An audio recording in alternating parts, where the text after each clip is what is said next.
You ask Tiger to solve. This deals with linear equations with one unknown. The final result is u equals 16. Let's solve it step by step. Group all constants on the right side of the equation.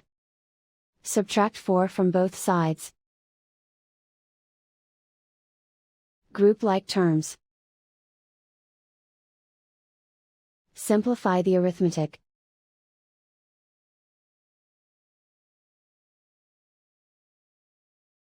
Isolate the u. Divide both sides by -2. Cancel out the negatives. Simplify the fraction.